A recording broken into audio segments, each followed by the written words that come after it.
The audience is first introduced to Phil in Act 1, Scene 2, when he's in the field with Leah. Initially, it's not easy to know what to think about Phil as he remains silent throughout the entire scene. Leah asks him questions, but he fails to respond and eats an ice cream.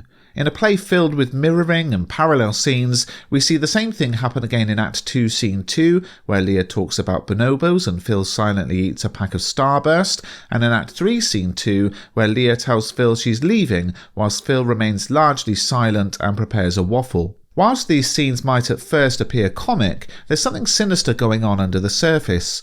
In a play with a major theme of leadership and power, Phil emerges as a leader, but does so in a different way to the other characters. At first it appears that John Tate is the leader of the group, controlling others through threats of violence and manipulation, but Tate's role and presence on stage diminishes as the play progresses and Phil becomes the leader. Phil finally speaks in Act 1, Scene 3, immediately taking charge. Kathy, Danny, Mark, you go to Adam's house, you wait until his mum's out, you break in.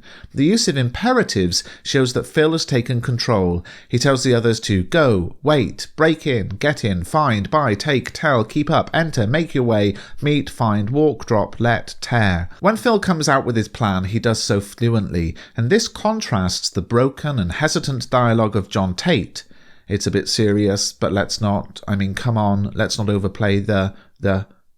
This is all the more notable considering Phil sat in complete silence in the previous scene, but that silence in and of itself is worthy of analysis. What do Phil's silences tell us about leadership and power? Well, it's worth looking here at the definition of power as the ability to control or direct others.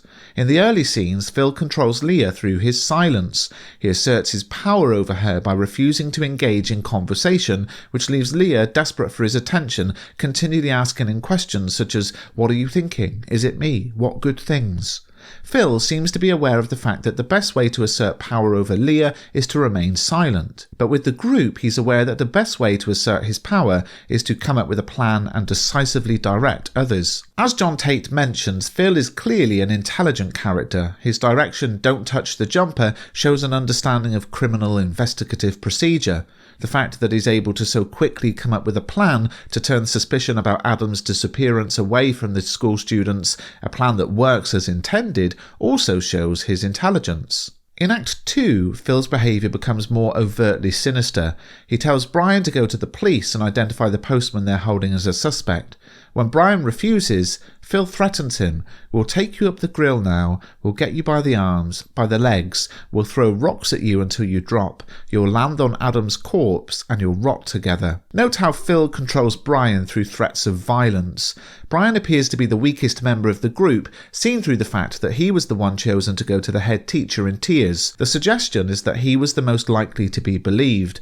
Phil knows the best way to control Brian is through threats, and this contrasts with John Tate, whose threats of violence towards Richard in Act 1 were ineffectual, where Richard simply responded with, "You shouldn't threaten me, John." And so part of Phil's leadership and power comes in knowing how to control others effectively. Silence with Leah, threats with Brian, direction with others. Phil is often silent, but Kelly's use of stage directions tells the audience important things about the character. In Act 3, Scene 3, Phil tells Leah to go home. Lou stands there unsure, and the stage directions tell us Phil goes to her, places his hand on her shoulder, smiles, warm, reassuring. Now this seems out of character for Phil, but is clearly another example of his intelligent use of manipulation. Whilst threats of violence work with Brian, Phil acts in the opposite way with Lou. The result, however, is the same. He gets her to do what he wants. When Adam reappears in Act 3, it's Phil's idea to kill him for real. Again, Phil directs everyone else. Brian, take Adam back to his hedge. He says to Mark and Jan, go back home. You too, Lou. He also directs Kathy to suffocate Adam. Everyone follows Phil's orders except for Leah, who challenges him, and Phil reverts back to his earlier behaviour with Leah and simply ignores her, seen in the stage direction, but Phil just walks away. Phil is emotionally cold throughout the play, which might lead us to see him as a psychopath. When he hears how Adam was tortured, the stage directions tell us Phil puts his coke carefully on the ground. The adverb carefully suggests a cold, emotionless action. Phil seems unbothered at the awful events that have taken place. After he comes up with the elaborate plan about the postman, the rest of the group are stunned. They stare at him, open-mouthed, but Phil does not react emotionally at all. He bends down, picks up his Coke and starts to drink his Coke. In Act 1, Scene 4, Leah grabs her throat, strangling herself until her face turns red. Phil simply looks on, the stage directions tell us. Leah is in considerable pain, lying prone on the floor, but Phil just opens his crisps and begins to eat them. Again, the lack of emotion from Phil is significant. Leah herself tells Phil, "I sometimes think you're not human," in this scene. When Leah shows Phil her dead pet, Jerry, having just admitted that she killed it with a screwdriver, Phil shrugs. In Act 3, when Phil tells Leah she's leaving, he simply focuses on buttering his waffle. In Act 3, Scene 2, Leah asks Phil, "How do you feel?" and the stage directions then read, Phil turns to her, considers, for a long time, opens his mouth to answer, stops, shrugs and goes back to his waffle. It's as if Phil is not experiencing any emotion or is unable to assess his own emotional state. PubMed tells us that psychopathy is a personality disorder characterized by a lack of conscience, pathologic lying, manipulative behavior, and often superficial charm. And we can certainly apply all of these traits to Phil. His lack of conscience, well, Phil has no problem lying about what happened to Adam or ordering his murder at the end of the play.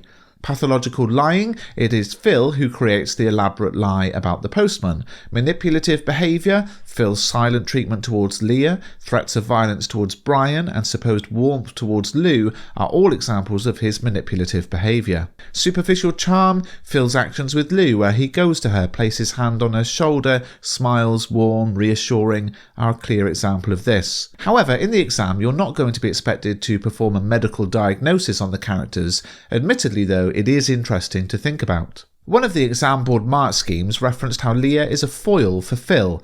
A foil is a character who contrasts with another character to highlight qualities of the other character.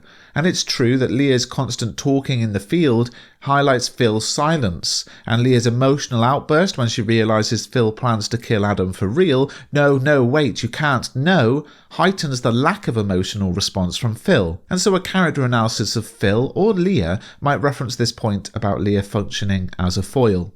Things change at the end of the play. In Act 3, Scene 4, Leah leaves Phil. The roles are reversed as Phil calls out after Leah and she fails to respond. So far in the play, every scene in the field has seen Leah talking and Phil either completely or mostly ignoring her. Ending this scene with the complete opposite heightens the impact. For once, Phil isn't in control, and by the play's final scene, he is no longer leader of the group. In Act 4, Scene 2, Richard has joined Phil in the field. The audience learns that Phil has left the group and spends all of his time sitting in the field. Crucially, the stage directions inform us that Phil is not eating. This is the first time the audience has encountered Phil without Leah and Phil without food, and this indicates how Phil has changed as a character. Phil's relationship with Leah is never clearly explained in the play, but Leah's absence has a huge impact on him. Is he missing Leah, or has his illusion of power been shattered with the realisation he can no longer control her? If you found this video useful, please do subscribe to the channel.